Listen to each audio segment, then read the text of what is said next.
पण आणि वाईट पण आहे बरं का. विसरलो जर नसतं तर मग तर आपले सर्व दुःखी राहिलो असतो. विस्मरण एका दृष्टीने चांगलं पण आहे. आणि म्हणून सप्ताह म्हणजे माणसाच्या लोककल्याणाचं एक साधन आहे.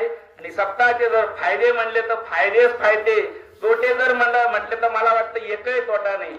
या सप्ताहामध्ये 7 दिवसामध्ये मोठमोठे महाराष्ट्रातले नामवंत कीर्तनकारांचे प्रवचन ऐकला मिळतात, कीर्तन ऐकायला मिळतात. पहिल्या दिवसापासून नामपर, स्थितीपर, संतपर, उद्देशपर, करुणापर, मागणीपर, कालेच सगळ्या प्रकारचे कीर्तन. खरं म्हणजे ज्या मर्यादा दाखवल्या ना त्या का दाखवल्या, अलिखित नियम येतो. उद्देश फक्त एवढाच होता की प्रत्येक महाराजांनी नामापासून बरोबर नामपरापासून बरोबर नाम, भक्ती, स्थितीपर असे अभंग घेऊन लोकांना विषय डबल होऊ नये.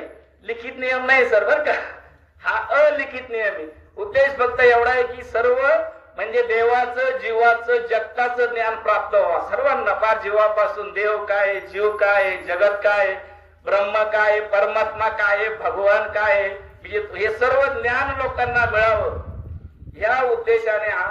आणि म्हणून मनुष्याला, माणूस जन्माने जरी माणूस असतो परंतु खरा माणूस कधी होतो.